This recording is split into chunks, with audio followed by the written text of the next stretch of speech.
الرحيم والصلاة والسلام على أشرف المرسلين سيدنا ومولانا محمد بن عبد الله وعلى آله وصحبه وخير خديمه رب اشرح لي صدري ويسر لي أمري واحلل عقدة من لساني يفقه قولي واجعل كلامي راشدا ومرشدا وفكرتي نور وقلبي أرشدا.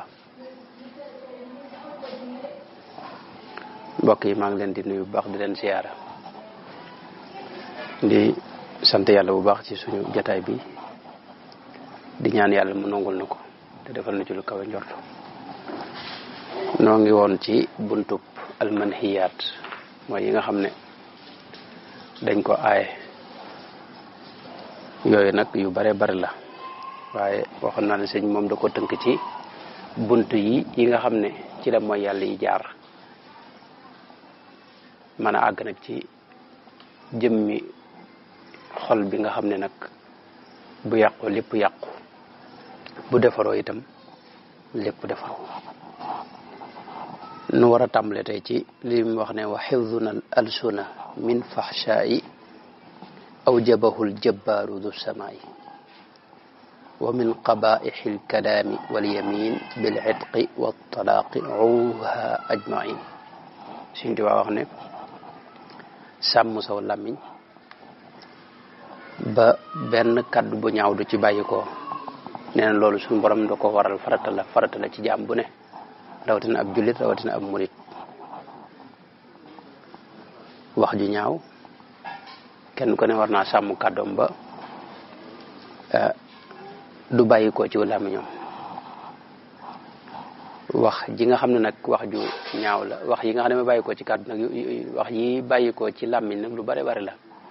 am na ci yoo xam ne yu xaraam la moom ku mel lu mel ne jëw te mooy tudd ab jàmbur wax ca loo xam ni bu ko déggoon mu naqari ko te muy dëgg loolee mooy jëw. rambaajet lu bon a bon la ci sikki làmmiñ yi la bokk te mooy nga tuxal ay wax jële ko ci nit jëme ko ci jeneen jëmm ci anam gu yàq. moo tax làmmiñ moom bari ay sikk lool te mat a gën a taxaw ndax làmmiñ doon naa ko junju keroog dafa gën a yomb maanaam làmmiñ amul benn coona ci jëfandikoo ko. tànk yi boo ko doon jëfandikoo ci dox bu yàggee nga sonn. loxo yi itam noonu am na noo koy jëfandikoo bu yàggee da ngay sonn waaye làmmiñ moom daanaka du gaaw a sonn maanaam dafa yomba jëfandikoo te woyof te neex itam wax dafa neex ci doomu aadama. loolu nag moo tax moo gën a mat a jëfe moo gën a mat a tënk waaw. moo tax yonente bi sallallahu alayhi wa sallama waxoon Seydina Muaz ba ko Seydina Muaz waxee ne ko li ñuy wax ci suñu làmmiñ ndax dañ ñu ciy topp yonente bi ne ko sakilatka ummuka ya Muaz wa hal yakibbu nnaasa ala nnaari illa xasaidu alsinatihim aw kama qaala alayhi salaatu wasalaam. mooy ñi nga gis ñu dugg sawara ñëpp ngoo biiti seeni làmmiñ moo leen fa tàbbal. waxoon naa ni nit ki benn baat rek lay wax dugg ci lislaam. Sëñ Tuubaa mii nu àndal benn baat rek moo nu booleeg moom mooy jekk ci dogu ci jébbal ko suñu bopp fas yéene topp ndigalam bàyyi tere. waaye lay génn ci lislaam it benn baat kese la boo xam ne boo ko waxee génn nga. Sëñ Tuubaa li lay teqaleeg moom noonu benn baat la boo xam ne foo ko waxee di génn nga ci sëñ bi moom bokkutoo ci murid yi. moo tax làmmiñ bokk ci nga xam ne bunt la boo xam ni bari na xol yu yàqu ak nit ñu am jafe-jafe te làmmiñ moo leen koy indil. moo tax nag nit yàlla yi Sëñ Tuubaa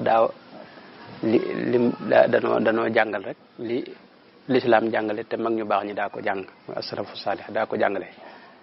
gis nañ yonente bi sallallahu alayhi wa sallama nit mas na ko laaj ne ko lan nga gën a ragal ci man ci sama cër yi yonte bi jàpp ci làmmiñu boppam ne ko kii de laa gën a ragal ci yow waaw muy làmmiñ ndax ku dugg moo la dugal